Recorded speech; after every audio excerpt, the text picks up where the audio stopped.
سردار ایاز صادق صاحب نے جوائن کیا ہے، سینئر پارلیمنٹرین ہیں، سابق اسپیکر ہیں، مسلم لیگ نون کے سینئر رہنما ہیں۔ بہت شکریہ سردار صاحب آپ کے وقت کا۔ سردار صاحب یہ حکمت عملی بناتے تو چوتھی بار وزیر اعظم ہوتے، نواز شریف چوتھی بار وزیر اعظم ہوتے، کہاں پہ حکمت عملی غلط ہوگی؟ اور شہباز شریف صاحب اب جو بالواسطہ تنقید کر رہے ہیں اس کی بنیادی ریزن کیا ہے؟ کیا آپ ان کی تنقیدی جو پہلو ہے اس سے متفق ہیں؟ ایک ایسی چیز جو بالکل بے بنیاد ہے، اس کے اوپر ایک نئی ڈسکشن چل گئی کہ شہباز شریف صاحب استعفیٰ دے رہے ہیں اور صدارت مسلم لیگ نون پہ، اور میں اتفاق ایسا ہوا کہ ہم نے شہباز صاحب سے پوچھا کہ جی آپ کی صحت کیسی ہے، کیا ہو رہا ہے؟ تو ہم نے کہا کہ ہم دو تین لوگ، اگر ہم نے کوئی خاص بات کرنی ہوتی، کوئی خفیہ بات کرنی ہوتی تو شاید ہم علیحدہ علیحدہ چلے جاتے، مگر سعد رفیق صاحب، روحیل اصغر صاحب اور میں، ہم تینوں ان کو ملے گئے۔ ہم نے چائے پی، ان کی صحت کا پوچھا، گپ شپ لگائی، چونکہ میری بھی کوئی ایک مہینہ ہو گئی تھی ملاقات نہیں ہوئی تھی، لاسٹ وہ بجٹ سیشن میں ہوئی تھی، اسی طرح باقی دوستوں کا بھی یہ خیال تھا، تو ہم لوگوں نے اکٹھے ہی ملاقات کر لی، بیکاز اگر خاص ایجنڈا ہوتا تو شاید علیحدہ علیحدہ ملاقات کرتے، اور اس ملاقات کا نہ کوئی تشریح ہوئی، نہ ہم نے ذکر کیا، اور اگلے دن سے ہم یہ دیکھ رہے ہیں کہ جی شہباز شریف صاحب استعفیٰ دے رہے ہیں۔ میں حیران یہ ہوا کہ اتنی بے بنیاد خبر کس طرح نکلتی ہے، اور اس بے بنیاد خبر کا کس طرح بتنگڑ بنایا جاتا ہے۔ ہماری جتنے ہم کوئی 45 منٹ یا گھنٹہ ان کے ساتھ بیٹھے ہوں گے، چائے پی، گپ لگائی، سوئمنگ کا پوچھا، کمر کا پوچھا، صحت کا پوچھا، اور جنرلی ہم نے سیالکوٹ اور کشمیر کے اوپر تھوڑی سی روشنی ڈالی، مگر جنرل گپ شپ تھی کہ اچھا پہلے یہ ہوا، ہم نے یہ ڈیولپمنٹ کرائی تھی، آپ نے یہ کیا تھا، میاں نواز شریف صاحب کا یہ ویژن، اوور آل اس میں ایک میں حلف سے کہہ سکتا ہوں کہ ریزگنیشن نامی چیز یا اس کا کوئی ذکر ان کی سردار صاحب وہ تو وضاحت خود شہباز شریف صاحب نے بھی کل انٹرویو میں کر دی۔ ہم تو یہی سوال پوچھ رہے ہیں کہ شہباز شریف صاحب نے یہ واضح کر دیا کہ میں نے استعفیٰ نہیں دیا، اور یہ بھی مگر آپ یہ دیکھیں کہ 3-4 دن یہ اتنی خبر چلی کہ انہوں نے استعفیٰ دے رہے ہیں اور انہوں نے جمع کرا دیا، بالکل بے بنیاد چیز تھی۔ تو افسوس یہ ہوتا ہے کہ دس از ناٹ رسپانسبل جرنلزم، اور جن صاحبان نے یہ کی ہوگی وہ بھی سوچتے ہوں گے کہ ہم نے کس بنیاد پہ کی یا اس کا بیسس کیا تھا۔ تو آپ یہ دیکھیں کہ ایک ایسی خبر، جبکہ کوئی پروڈکٹیو خبر بنتی یا کوئی اور خبریں ہوتی، اس پہ ٹائم زیادہ صرف کیا جاتا تو زیادہ بہتر ہوتا۔ سردار صاحب بات یہ ہے کہ آپ کا ایک میڈیا سیل ہے اور بڑا متحرک اور فعال قسم کا میڈیا سیل ہے۔ جب پہلے دن یہ خبر چلی، دوسرے دن اس پہ تبصرے ہوئے، تیسرے دن تبصرے ہوئے، چوتھے دن تبصرے ہوئے، آپ کے میڈیا سیل کی طرف سے، آپ کے کسی ترجمان کی طرف سے، مریم اورنگزیب صاحبہ کی طرف سے کسی قسم کی تردید نہیں ہوئی، بلکہ جو ہم 2-3 دن ڈسکشن دیکھتے رہے، جو بھی آپ کا لیڈر آ رہا تھا وہ کوئی وضاحت نہیں کر رہا تھا، بلکہ وہ خود کنفیوز نظر آ رہا تھا۔ تو اب آپ نے وضاحت کر دی۔ سوال یہ ہے، آپ 40 منٹ 45 منٹ پرسوں میں حلقے میں گیا تو وہ ایک ٹیلی ویژن چینل والے، ان کو پتہ چلا، وہ آ گئے، انہوں نے بھی یہ سوال کیا، میں نے کہا جی یہ تو بالکل بے بنیاد چیز ہے، میں تو پرسوں یہ بات کر دی تھی، مگر اس خبر کو اتنا نہیں اٹھایا گیا بنسبت دوسری خبر کو زیادہ اٹھایا گیا کہ شاید وہ استعفیٰ دے رہے ہیں۔ اب سوال یہ ہے کہ 40-45 منٹ آپ یا آدھا گھنٹہ تو آپ وہاں رہے ہوں گے، ظاہر بات ہے صرف چائے اور گپ شپ نہیں ہوئی ہوگی، کوئی یہ سوال تو ضرور ہوا ہوگا کہ میاں صاحب جو ہیں پورے کشمیر الیکشن میں خاموش کیوں رہے، سیالکوٹ کے الیکشن میں خاموش کیوں رہے؟ کہا جاتا ہے کہ وہ مصروف ہیں، کنٹونمنٹ کے الیکشنز کی تیاری کر رہے ہیں، تو کیا کشمیر کے الیکشن کنٹونمنٹ کے الیکشن سے بھی کم تر سطح کے تھے کہ میاں صاحب نے اور صدر مسلم لیگ نے کوئی توجہ نہیں دی؟ نہیں، شہباز شریف صاحب کی اور مصروفیات بھی تھیں، کچھ ان کی ملاقاتیں بھی تھیں، وہ کر رہے تھے۔ دیکھیں دونوں کا ایک ہی جگہ جا کے ایک ہی جگہ میں جلسہ کرنے کا تک نہیں بنتا۔ مریم بی بی جب گئیں تو انہوں نے بڑے اچھے کراؤڈ پول کیے اور وہاں لوگوں کی ایک ول بھی نظر آ رہی تھی۔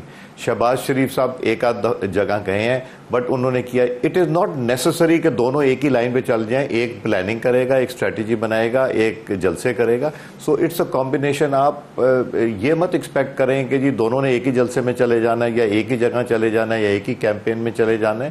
آئی تھنک یہ بھی۔ دوسرا، سیالکوٹ کے حوالے سے جہاں تک تعلق ہے، وہاں یہ ضرور تھا کہ پابندی تھی، تو اس لیے شہباز صاحب نہیں گئے اور مریم بی بی نے بھی ایک وہاں جلسہ کیا. سو یہ کوئی ہارڈ فاسٹ نہیں ہوتا. اگر وہ زیادہ جائیں تو کہیں گے کہ ہاں جی یہ تو روز جا رہے ہیں, اگر وہ نہ جائیں تو کہیں گے نہیں جا رہے, اگر وہ بولتے ہیں تو کہتے ہیں کہ جی اتنا کیوں بولتے ہیں, اگر وہ نہیں بولتے تو کہتے ہیں کہ بالکل کیوں نہیں بولتے. سو ایک بڑی تھن لائن ہے اور بیلنس رکھنا چاہیے. مجھے بھی کہتے ہیں وہ جی آپ تو ٹی وی پہ نہیں نظر آ رہے. میں نے کہا جی مجھے شوق نہیں ہے کہ میں ہر ہفتے جا کے ایک دو پروگرام کر دوں, مجھے نہیں شوق ہے. جب کوئی ایشو آئے گا, اب آپ نے انوائٹ کیا تو میں آ گیا ہوں, اور جب کوئی ایشو آئے گا, بٹ میں بھی یہ بلیو کرتا ہوں کہ مجھے بھی روز ٹیلی ویژن پہ نہیں آنا چاہیے. یہ میری سوچ ہے, بہت سے لوگوں کی نہیں ہوگی. میں سوچتا ہوں کہ کوئی ایشو ہو, اس ایشو کے اوپر آنا چاہیے. آپ نے بلایا, میں نے مہربانی آپ کی, شکریہ. یہ فرمائیں کہ دو بیانیے تو چل رہے ہیں. رات شہباز شریف صاحب کے انٹرویو میں بھی بات کلیئر تھی, مزاحمت اور مفاہمت کی بات انہوں نے کی. تو اب آپ کا جو نقطہ نظر ہے وہ کیا ہے؟ مزاحمتی بیانیہ چلے گا پارٹی میں یا مفاہمتی چلے گا؟ اور یہ مزاحمت اور مفاہمت کو ملاپ اس کا کیسے ہوگا اور آپ کس طرف کھڑے ہوں گے؟ دیکھیں, اگر دونوں چل جاتے اور ایک کمبینیشن بنا کے اور ایک درمیانی لائن لے لی جاتی, کیا وہ بہتر نہیں ہے؟ مگر میں آپ کو بتاؤں کہ بیانیہ وہ چلے گا جو پارٹی ڈیسائیڈ کرتی ہے. ہمیں انڈیپینڈنٹلی سٹیٹمنٹ ان چیزوں کے اوپر نہیں دے دینے چاہیے انلیس کہ پارٹی کی کوئی لائن ہو. ابھی تک پارٹی کی کوئی ڈائریکشن, کوئی لائن کہ کون سا بیانیہ کرنی ہے, وہ ڈسکشن پارٹی میں ابھی اس چیز پہ ڈسکشن یا ڈیبیٹ نہیں ہوئی کہ ہم نے لائن کیا ٹوک کرنی ہے. تو ہمارے زیادہ تر ممبران جو ہیں وہ ایک حلقے کے حوالے سے یا ایشو کے حوالے سے کر رہے ہیں, مگر بیانیے کے حوالے سے تو ایز سچ ہماری کوئی پارٹی میں ڈسکشن ہے. جب ڈسکشن ہوگی اور اس پہ پروز اینڈ کونس ڈسکس ہوں گے, فائدہ کیا نقصان کیا, تو پھر میرا خیال ہے ایک بیلنسڈ ویو آ جائے گا, جو کہ جو لیڈرشپ فائنلی ڈیسائیڈ کرتی کہ یہ ہمارا بیانیہ, تو پھر ہم اس کے اوپر چلیں گے. بہتر تو وہی ہے. اور یہ شہباز شہباز صاحب نے جو کہا ہے کہ اگر ہم الیکشن سے پہلے بہتر حکمت عملی اسٹریٹجی بناتے تو چوتھی بار وزیر اعظم ہوتے, تو اس کا مطلب ہے کہ وہ بیانیہ جو تھا مزاحمت کا نواز شریف صاحب کا اور مریم صاحبہ کا, اس کی وجہ سے میاں صاحب بھی چوتھی بار وزیر اعظم نہیں بن سکے اور اسی کی وجہ سے الیکشن بھی ہار گئے 18 کا اور آزاد کشمیر کا. دیکھیں, جہاں تک میاں نواز شریف صاحب کا تعلق ہے تو جن حالات میں جن چیز کے لیے ان کو ڈسکوالیفائی کیا گیا وہ ایک ایسی چیز ہے کہ جو اب آ کے ٹیکس لا چینج کیا جا رہا ہے, جس میں یہ کہا جا رہا ہے جو ریسیویبل ہے وہ اس کو بھی آپ کو اپنی ریٹرن میں شو کرنا ہے. میں اپنی ریٹرن میں جو ریسیویبل ہے وہ شو نہیں کرتا تھا جب تک وہ ریسیو نہ کر لیں, because it was considered doubtful. تو انفارچونیٹلی جو سپریم کورٹ آف پاکستان نے جو فیصلہ کیا, انہوں نے یہ کہا کہ جی یہ بھی ان کو شو کرنا چاہیے تھا. اب ایک چیز نہ ملی اور نہ اس کے بعد بھی ان کو ملی. یہ یا تو ہوتا نا کہ پہلے اس دن مل گئی, نہیں ملی.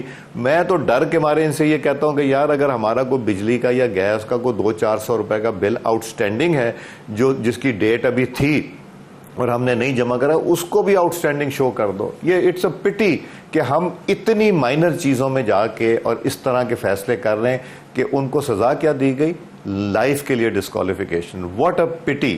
جنہوں نے دی ہوگی نا وہ بھی یہ سوچتے ہوں گے کہ انہوں نے کتنی بڑی سزا کس چیز کے, اور جب کہ اس حکومت کے تو ہاتھی گزر جاتے ہیں تو وہ کہہ دیتے کہ نہیں جی ان کے تو کیس نہیں. بے شمار ایسے کیسز ہیں جہاں کے اتنے بڑے بڑے کرپشن کے سکینڈلز ہیں اور کیسز ہیں.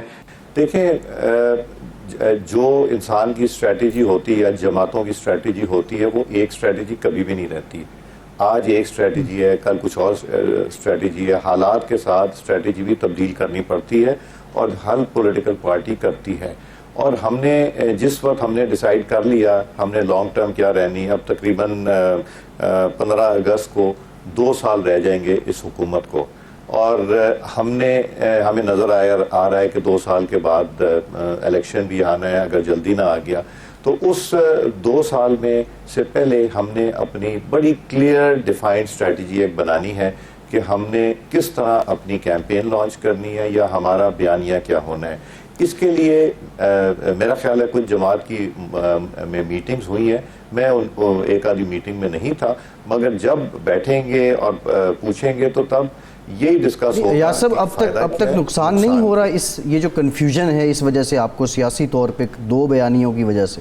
دیکھیں میرا یہ خیال ہے کہ ہمیں اس کو جلد سے جلد ریپ اپ کر لینا چاہیے. ہمیں جلد سے جلد ایک بیانیہ بنا لینا چاہیے اور جو بھی بیانیہ ہے اور اس کو امپلیمنٹ کرنا شروع کر دیں. بٹ جو بھی بیانیہ بنے گا وہ انشاءاللہ لاجک کے ساتھ بنے گا. اس میں دیکھا جائے گا کہ فائدہ کیا ہے, نقصان کیا ہے, فائدہ کیا ہوا, نقصان کیا ہوا, وہ دونوں چیزیں دیکھ کے یہ بیانیہ بنایا جائے گا. اور میرا خیال ہے کہ جلد انشاءاللہ میٹنگ ہو جائے گی.